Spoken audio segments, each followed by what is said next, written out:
Hey, what's going on, Frenchie? You're here on Robert's podcast with Rob Sestrino and Taryn Armstrong. How you holding up today, Frenchie? I'm good. I honestly thought, Taryn, that you would be in the house. Yeah,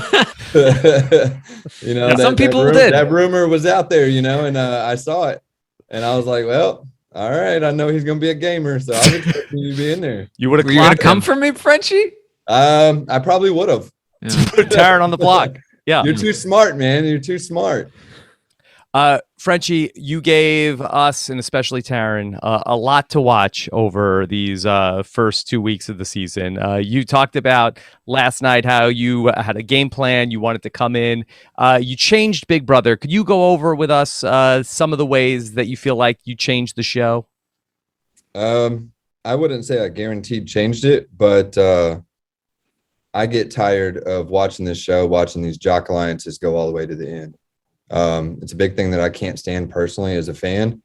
And I was tired of, I didn't know I was going to be the old guy, but, I was tired of seeing all that. And I was like, I've got to get a jock out. I'm going for this first HOH, and that is my number one target. One of them, I don't know how I'm going to get there, but one of them jocks are going home.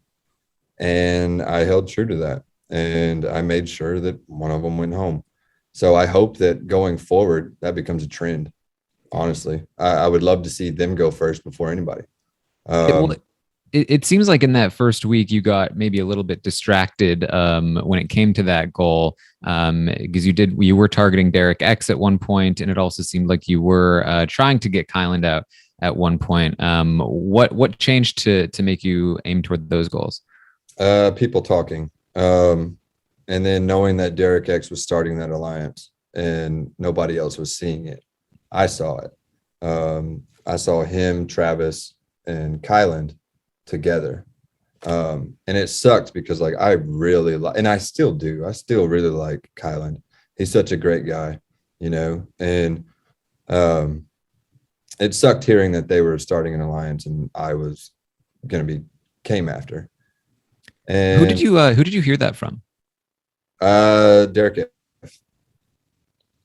and we had talked about it, and then I think it was also an assumption as well. I assumed it as well, because when you hear week one that somebody is forming that kind of alliance, it starts. I don't want to say paranoia, but you start automatically assuming that they're starting that for a reason, and because they don't feel safe. Frenchie, if you think there is one, would you say that there was one mistake that you would point to that you made in the 2 weeks that you were in the house? Do we have enough time? I came in like a wrecking ball. Mm-hmm. As a fan of this show, it's normally boring the first 4 weeks. Let's just be honest. And I wanted to make sure it wasn't boring. So my mistake was playing what I wanted to see as a fan instead of playing in the moment and actually playing for myself.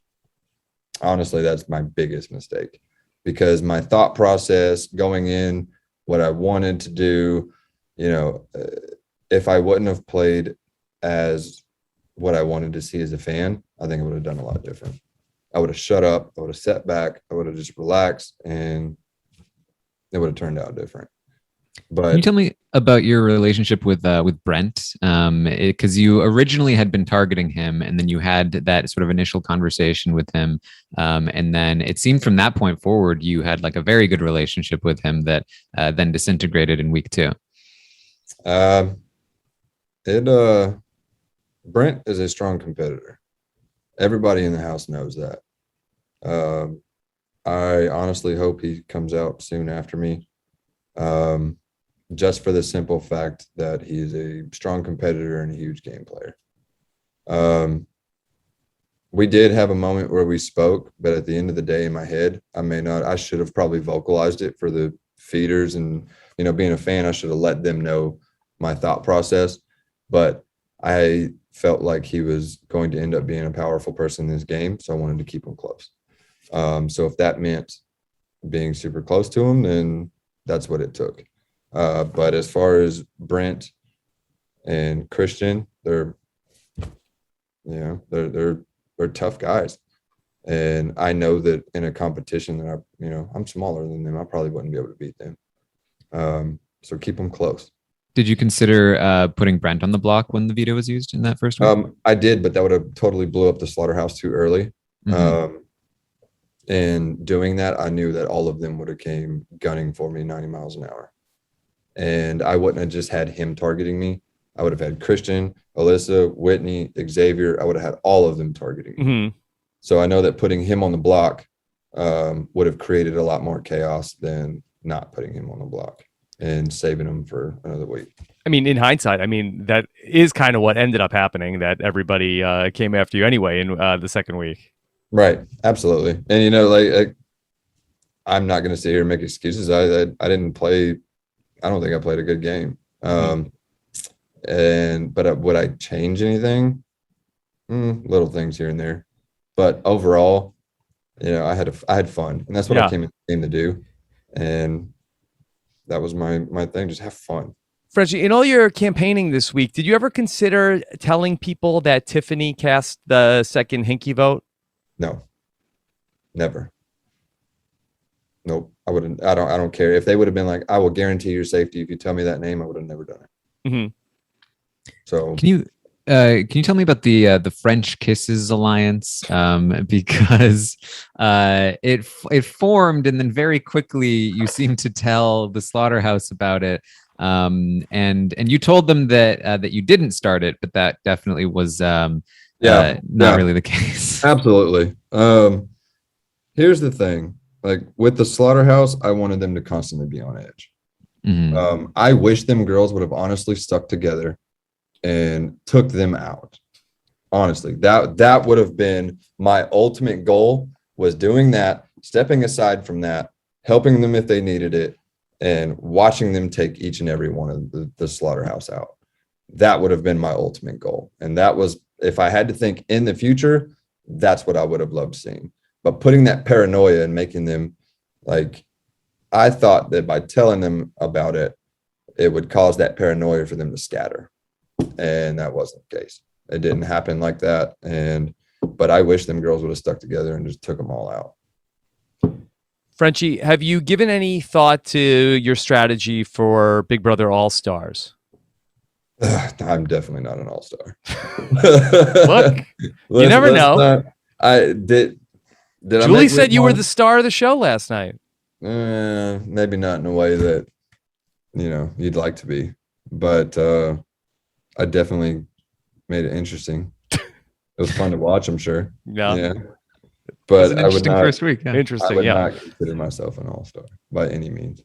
Dan, that's an all-star. Danielle Reyes, that's an all-star. Yeah. Me, I don't think I'm an all-star. You never know. If I played the game again, would I play differently and play for myself? Yeah, and you'd see a whole totally different side.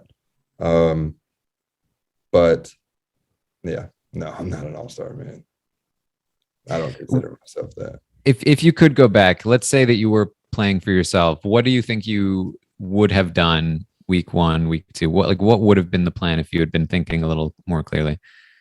I definitely would have. I would have kept who I knew I wanted to keep safe up here instead of here. I wouldn't have promised them that.